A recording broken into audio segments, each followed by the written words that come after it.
Welcome mates, I'm BloodThirstyLord, but you can call me Lordy, and so we're back on Witcher 3, the next gen update, the newest update, and it does highlight big changes and additional content in the Witcher 3. So you mates do not want to miss out on this episode. Make sure to click the subscribe button and also the bell notification button with all notifications on to keep up to date, and also press that join button to become a member on the channel. So without further ado, let's get straight into this. So the Witcher 3 next gen update just went live right now. It's around 45 gigabytes on PC to update your main Witcher 3 download for a free update into the next stage of the next gen update. And it's also available on the current gen, being the latest Xbox and the PS5. And the purpose of the next gen update does fulfill the same requirements as the enhanced editions on previous Witcher titles, being Witcher 1 and Witcher 2, that had an enhanced edition which allowed them to actually have better graphics with HD quality packs or HD textures being added into the game. That was the idea of the enhanced edition, and that is also followed up in the next gen update for Witcher 3, pretty much being an enhanced edition. And that's at base value, but alongside that we have additional content added to the game, being new content, quality changes,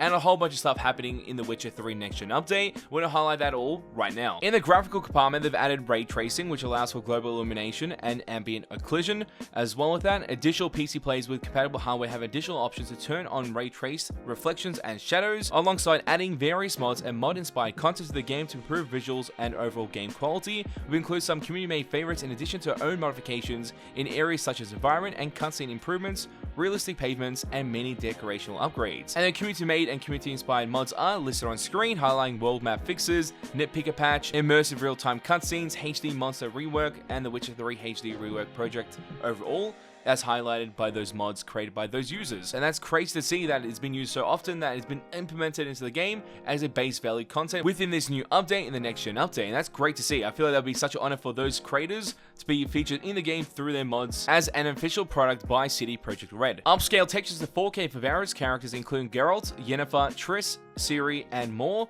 All main characters including Geralt now cast high resolution self-shadowing even outside cutscenes, additionally hair clipping through armor, as well as some other armor clipping issues have been fixed. Environmental improvements are added a new weather type being grey sky, updated sky textures, vegetation and water improvements, various mesh improvements, improved some selective VFX, updated global environmental lighting. And you see some of those changes happening on screen through the next gen update trailer, highlighting the quality that is there for the next gen update within Witcher 3. They've also added AMD Fidelity FX Super Resolution FSR 2.1, added a photo mode. This is quite unique. It's pretty much the same photo mode that you see in Cyberpunk, I believe, being added into the Witcher 3, so you're able to capture photos with photo mode as well.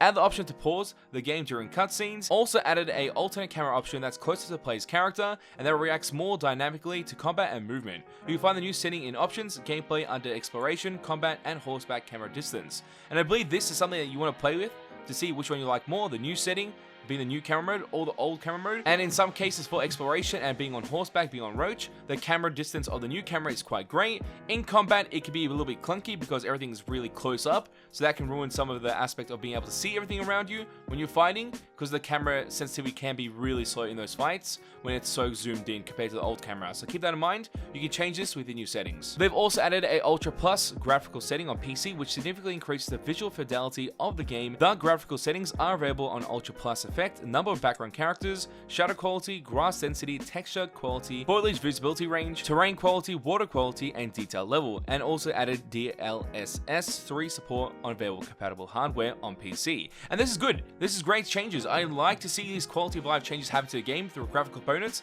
That's what's expected from the enhanced edition.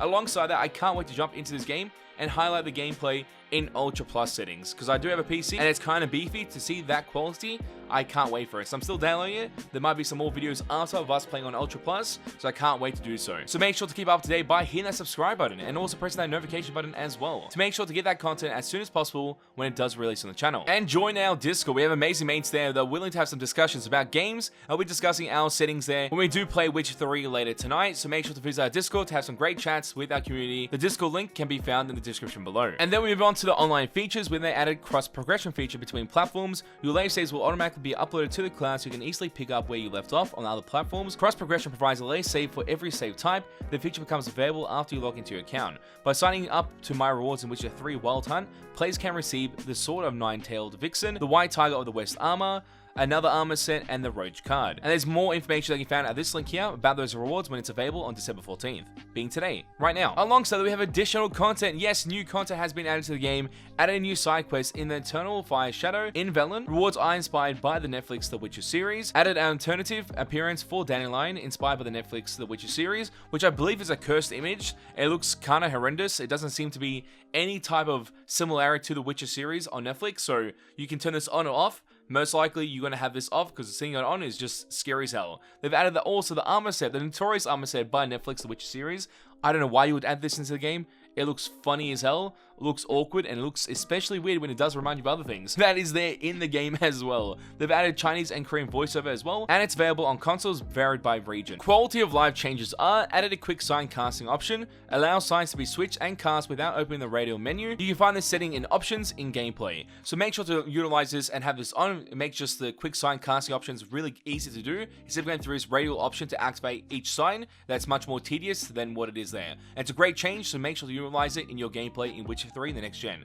Then we move on to added a new default map filter. The new filter hides some icons such as question mark and boat icons in order to reduce icon clutter on the map. These icons can be turned back on that all map setting in the map mode toggle as well. So this is like another feature in Cyberpunk, I believe, where you can actually filter through certain objectives in order to complete side missions, main missions, whatever it may be, without having too much cluttering of icons appearing on the map itself. Adjusted the minimum height for fall damage, allowing players to survive falls from high heights. So that's great to see. So you won't be dying every time you jump off a higher ledge, so that's good.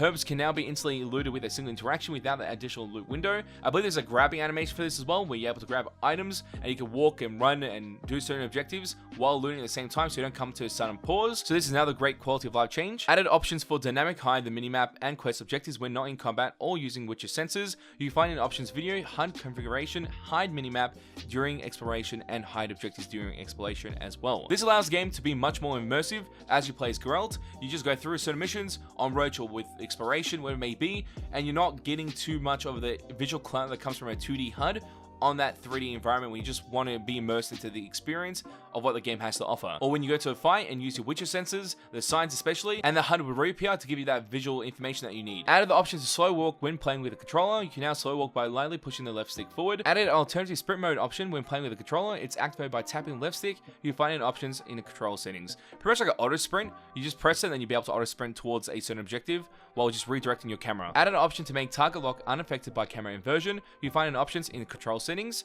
Improve the radial menu so bombs, bolts, and pocket arms can now be switched dynamically without opening the inventory. Add the option to scale the font size of subtitles, NPC chatter, and dialogue choices. You find the options video and in HUD configuration. Added various other small fixes, tweaks, and quality of life changes, including a few secrets to be discovered by players. And this is kind of interesting, to have some new changes in the game that many people don't know of, and then be able to go find them for yourselves and be able to discover what these changes could be, which is a really fun mechanic to have in a patch notes, because you don't highlight what the changes are, but you say there might be some changes that will be discovered by players, and they just have to find them and enjoy them. So that's really cool. Overall, quality of life changes are pretty much spot on what we need in Witcher 3 in the next gen update, and it's going to give that new fresh twist on the experience when playing in the Witcher 3 series. And then we move on to gameplay. Add the mod Full Combat Rebalance 3 by Flash in the flesh, which includes balance changes and various fixes to gameplay. We took a curated approach to this mod, with some elements further tweaked from what you'll find in the mod by default, while other elements were omitted. So that's cool, that you can have some changes that came from that mod, and other changes have been tweaked by CD Projekt Red to get that desired outcome. The Scavenger Hunt Wolf School gear fixed the issue where the chest at the signal tower couldn't be opened. From obvious distance shores, fixed the issue where the diagram in the chest and the bandit's hideout could be missing. Hard Times fixed the issue where Geralt couldn't talk or give the letter to the blacksmith. Swift of the Wisdom Winds fixed the issue where the quest could sometimes fail despite winning the horse race. Echoes of the Past fixed the issue where after defeating the Foglets, the quest could get stuck and it wouldn't be possible to talk to Yennefer. Wine Wars fixed the issue where the quest couldn't be completed if the player destroyed one of the required monster's nests during exploration. Fixed the issue where clearing the ruin in a abandoned site situated on the southern shore was not possible in certain scenarios. Fixed the issue where the Grandmaster Woven set wouldn't require mastercrafted items. Various small fixes to quests and cutscenes. And those are all the gameplay changes, highlighting a big change toward missions where that couldn't get completed or had some bugs and encounters occurring that wasn't designed to be encountered at first place, making it hard to progress in The Witcher 3 overall. And that's been addressed in the next gen update, so good to see.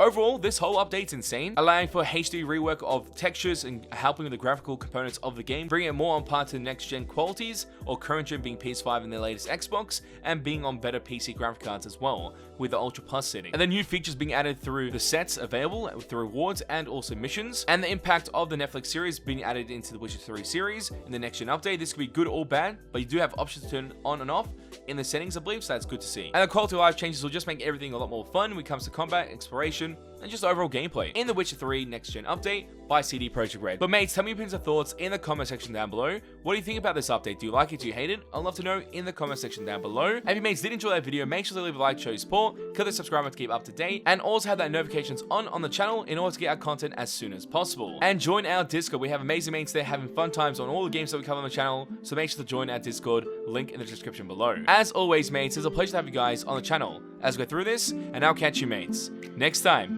Bye. Road to 200k subscribers. Let's get it, mates.